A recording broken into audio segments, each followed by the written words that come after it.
बिस्मिल्लाहिर्रहमानिर्रहीम। अस्सलामु अलैकुम वरहमतुल्लाहि वबरकातुहू। वेलकम माई यूट्यूब चैनल हाफिज़ शफ़ीक। मौजूद सामीन, उम्मीद करता हूँ कि सब खैरियत और आफ़ियत के साथ होंगे। अल्हम्दुलिल्लाह, तख्ती नंबर 13 उसका पार्ट 15 15वां सबक आज हम आप हजरात के सामने पढ़ने जा रहे हैं, जिसके अंदर हम खसूसन शद की मशक करेंगे और शद के साथ साथ बाकी तमाम वो चीज़ें, मसलन ज़बर ज़ेर पेश, दो ज़बर दो ज़ेर दो पेश, खड़ी ज़बर खड़ी ज़ेर उल्टा पेश, हरूफ मद्दा लीन, वक्फ साकिन, गुन्ना, कलकला, ये तमाम चीज़ें इंशाल्लाह डिस्कस करेंगे। क्योंकि हमारा मकसद सिर्फ आपके सामने एक दो लाइनें या चंद अल्फाज पढ़ना ही नहीं होता, बल्कि उन अल्फाज से निकलने वाले तमाम उसूल ज़वाबत और तजवीदी कवानीन आप हजरात के सामने रखना होते हैं, ताकि उन उसूल ज़वाबत और तजवीदी कवानीन की रोशनी में आप बकिया कुरान की सही तरीके से तिलावत करना सीख जाएँ। तो आइए आज का सबक शुरू करते हैं। अऊज़ु बिल्लाहि मिनश शैतानिर रजीम। बिस्मिल्लाहिर रहमानिर रहीम। बाज़ेर लाम बिल, खा पेश नून खून, नून ज़बर ना, बिल खून्ना।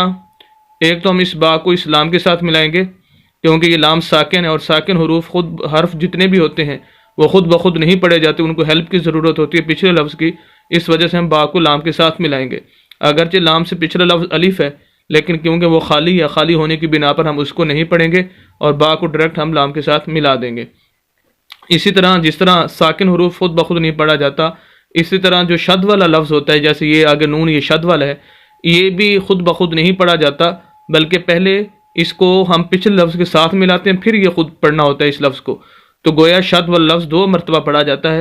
एक मरतबा पहले पिछले लफ्ज़ के साथ मिलाना होता है और दूसरी मरतबा उसके ऊपर या नीचे खुद कोई ना कोई हरकत ज़बर ज़ेर पेश वगैरह मौजूद होती है, उसके साथ उसको पढ़ना होता है, जैसे हम यहाँ पर पढ़ रहे हैं, खा पेश नून खून।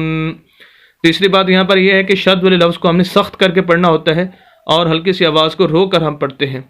चौथी बात यहाँ पर यह है कि नून मुशद्दद जहाँ भी आएगा, अगर हरूफ हल्की वगैरह उसके आगे नहीं है तो वहाँ पर ज़रूर गुन्ना होगा। नून मुशद्दद, मीम मुशद्दद, नून साकिन, तो इन तकरीबन इन चीज़ों पर जो है वो गुन्ना होता है। तो यहाँ पर नून मुशद्दद है, यहाँ पर गुन्ना होगा, नाक में आवाज़ जाएगी। तो इस वजह से हमारा लफ्ज़ अब होगा बिल खुन्ना, बिल खुन्ना, सीन ज़ेर लाम सिल, बिल खुन्ना सिल। ये अलिफ है, ये खाली, इसको नहीं पढ़ना। अगर हम यहाँ पर वक्फ़ करें, आयत यहाँ पर पूरी होगी, या वक्फ़ करें तो यहाँ पर वक्फ़ भी कर सकते हैं।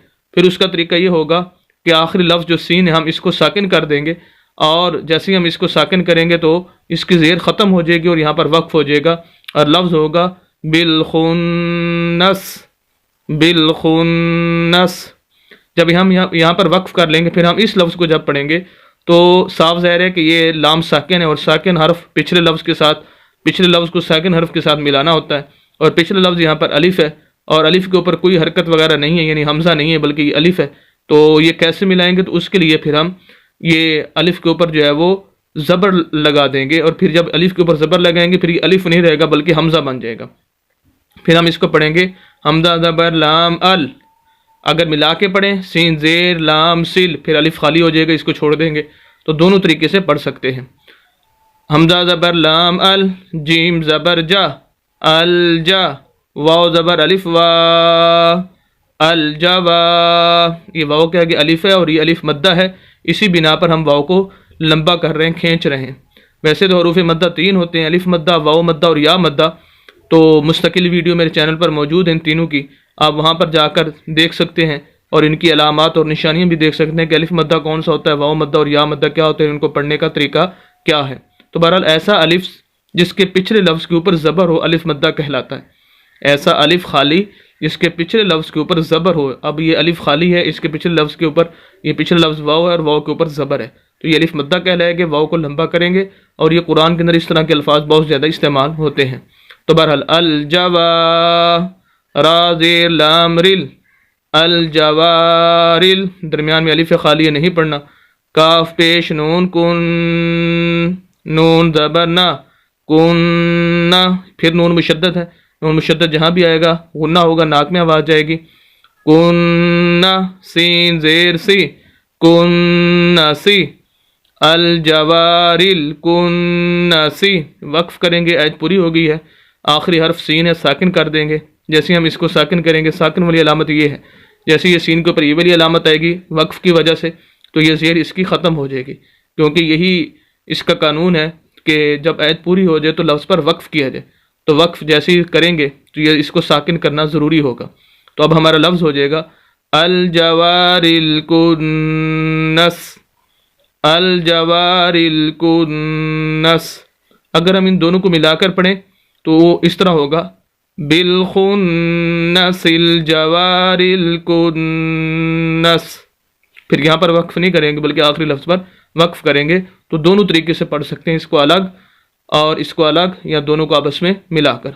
उम्मीद करता हूँ कि ये आयत मुबारक, बल्कि ये कुरान की ही आयत है, आपको बखूबी समझ आ चुकी होंगे। जो खसूसन जो इसके अंदर उसूल ज़वाबत और तजवीदी कवानीन आपको बताए गए उनको आप बखूबी समझ चुके होंगे। मज़ीद इस्लामी वीडियोज़ के लिए और कुरान को सही तजवीज़ के साथ पढ़ने के लिए हमारे यूट्यूब चैनल हाफिज़ शफ़ी को ज़रूर सब्सक्राइब कीजिए। सदका जारिया समझकर हमारी वीडियोज़ को शेयर भी कीजिए। मिलते हैं नेक्स्ट वीडियो के अंदर कल इंशाअल्लाह। इजाज़त दें, अल्लाह हाफिज़।